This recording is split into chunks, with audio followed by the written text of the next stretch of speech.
Just want to start the video by saying that I am by no means trying to scare people away from having a professional career or trying to scare people away from being a part of a workforce because you're not allowed to be yourself. No, I'm not trying to do that. Just hear me out. So recently something came up to me. I was scrolling on social media yet once again, and I came across this video of a supposedly teacher in a classroom full of children. And looking at his appearance, judging the way he was dressing very flamboyantly with bright colors, brightly colored hair, nails, and all of these paraphernalia on his desk all have these symbols that point strongly to the fact that he belongs to the LGBTQIA plus community. And the video titled something like, "I'm proud to be gay and a teacher, and it's okay to be gay and be a teacher," or something like that. And at first I didn't really think much of it because I've seen so many of these videos, but then I started thinking, and that's what led me to these thoughts today.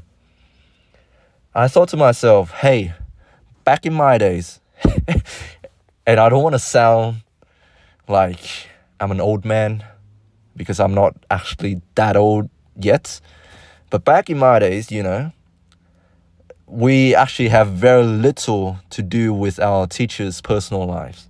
It was very rare for us kids to see our teachers outside of business hours, outside of school hours, It was very rare for us to see teachers outside of school. And I'm not here to blow those people up and dehumanize them because no, teachers are humans just like any one of us. But I'm just saying, either they had no life or they kept their personal life very hidden from their professional life. And I'll get to that in a second. But it was very rare for us kids to see teachers outside of school, even to the point that I started to think to myself, maybe teachers do live at schools, and maybe the librarians live in the libraries. Whether that's true or not, I still don't know.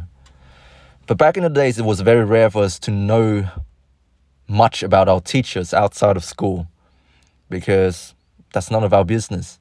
We just go to school, we learn stuff, we're trying to stick to the curriculum. There are a couple of teachers that I really do admire, don't get me wrong, that I see a part of their personality. Those teachers, I get along very well with them, and they do show a little bit more of themselves. But there is still a line that they didn't cross. And so teachers back in my days, we held them with such high regards. We respect them. We fear them like we feared our parents. And I'm not here to glorify violence, and I'm not here to glorify not capital punishment. What is it called? When teachers use rulers to smack your palm when you've done something wrong. We did it in Vietnam. Not so much when I went to Australia. We don't punish physically when the children did something wrong, but still, there was an aura of mystery when it comes to my teachers. And by the way, during my high school years in Australia, there definitely were about one or two teachers that I thought now, after all those years, I think they might be gay. And back in the days when we were kids, we made fun of these teachers. Like we say, "Oh, Mr. Johnson, he's gay. He gave me homework, he's gay," But no one knows for sure. There was all this speculation. How come he never talks about his wife or his children? Is he gay? There was all of these speculations.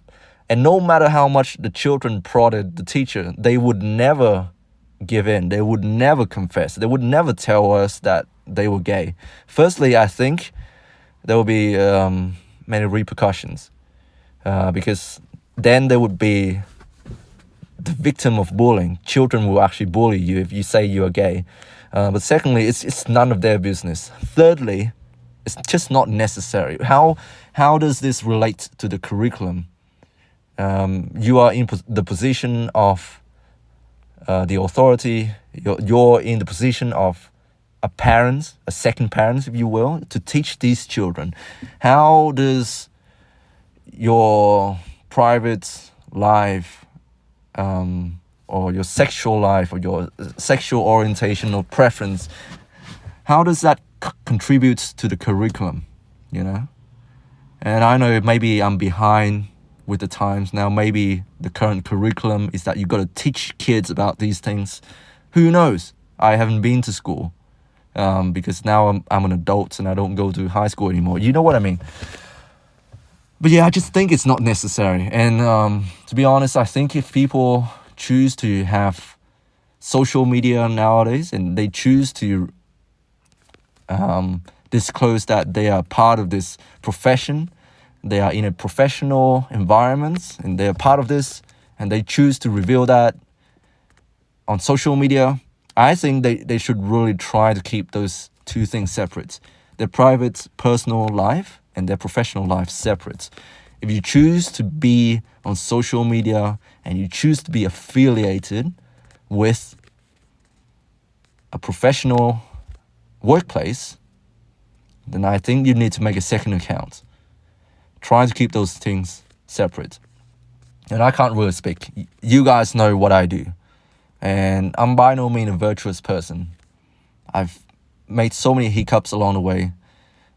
And for those of you who have been here long enough, you will know that I did mess up. But I'm not trying to scare you. I'm just saying, learn from my mistakes.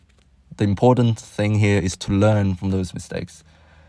I see all of these colleagues, you know, posting on social media, revealing what they do, revealing that they are a professional. They might be a public servant, a healthcare worker, or an enforcer of the law. And they put all of these affiliations, Black Lives Matter, vegan, you know, LGBT, proud queer, non-ethical, polygamous, you know, all of these labels. What for, man?